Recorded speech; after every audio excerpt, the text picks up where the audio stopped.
So, what is an African American? African American is an ethnological term. It means anyone who is an American citizen of African descent, or a black person.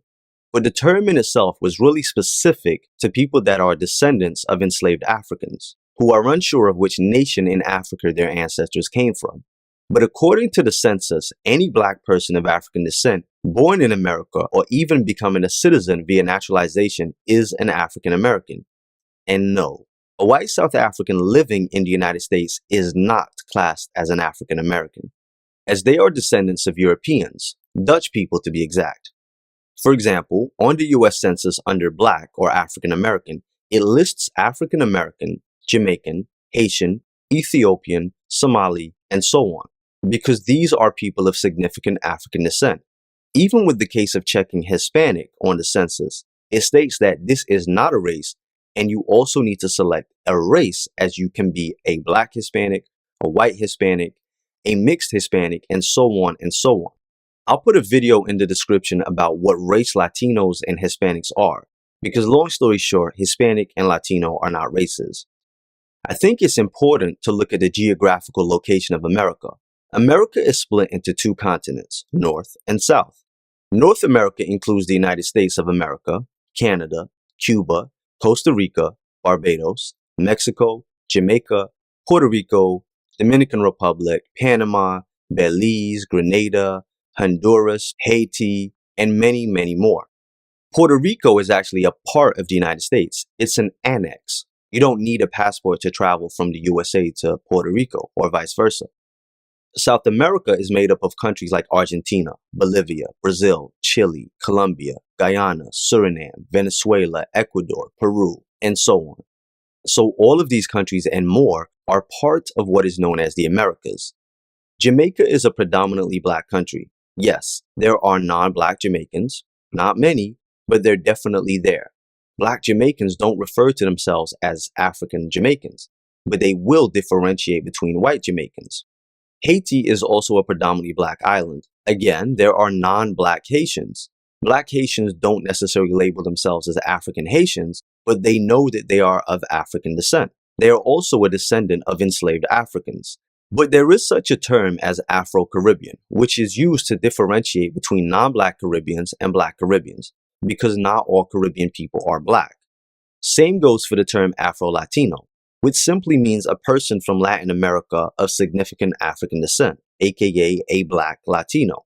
Brazil has the largest black population outside of Africa. How did these black people get to Brazil?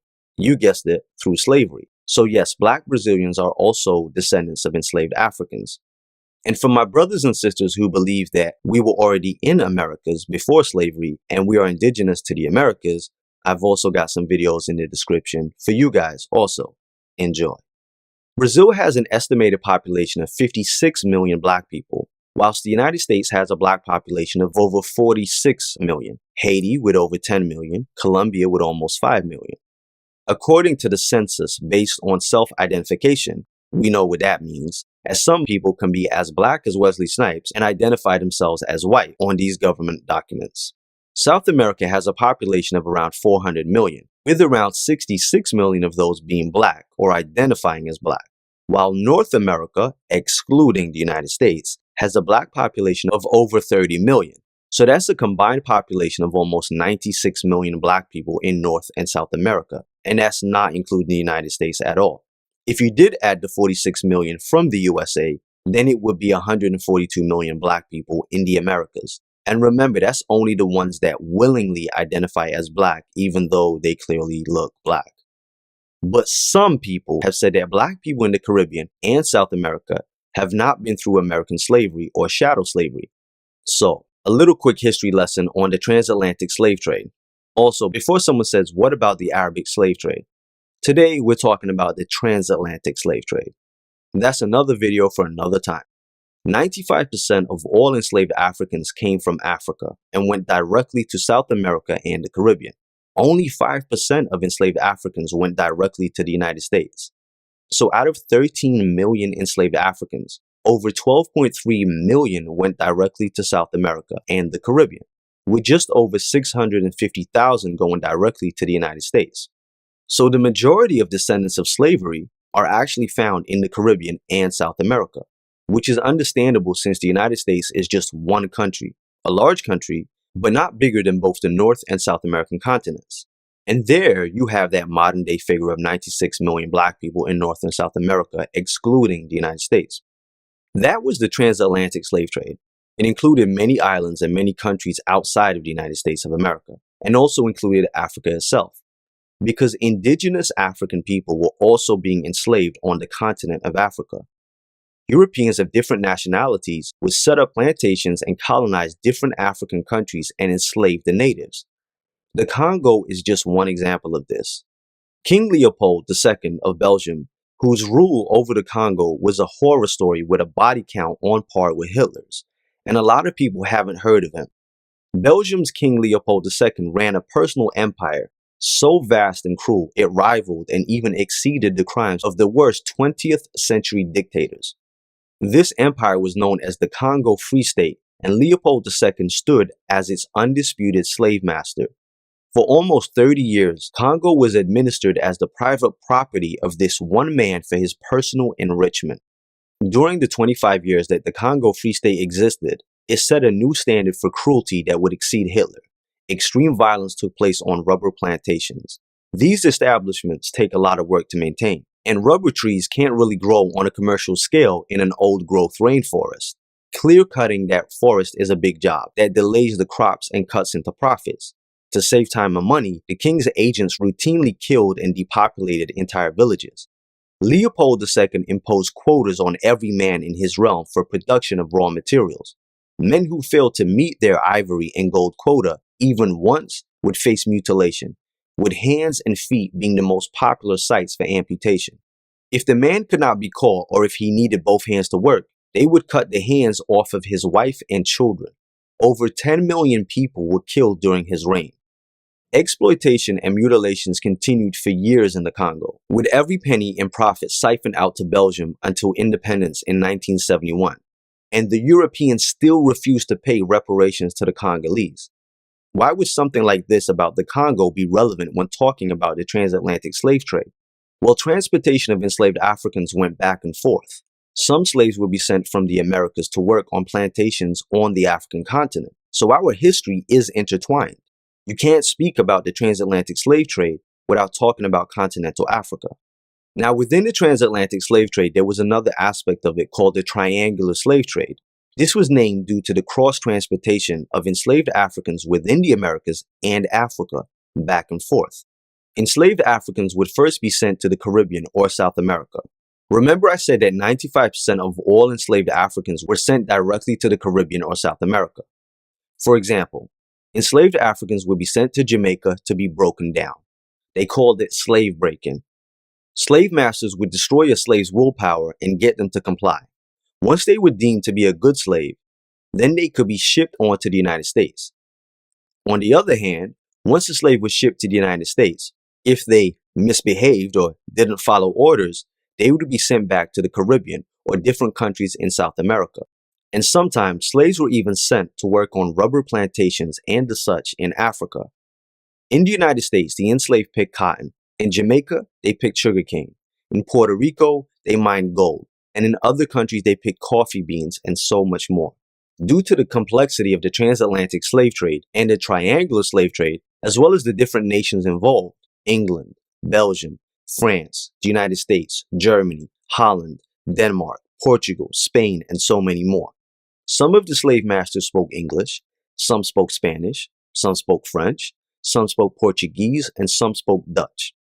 The transatlantic slave trade involved a large majority of European countries. So no, slavery was not easier for different African people outside of the United States. In fact, on some of the islands, it was much worse as the islands were deemed as a punishment. Enslaved Africans could be sent from Louisiana to somewhere in the Caribbean to be tortured and punished. A lot of black people from the United States of America have ancestors who, after their journey from Africa, were in the Caribbean for most of their life, and vice versa.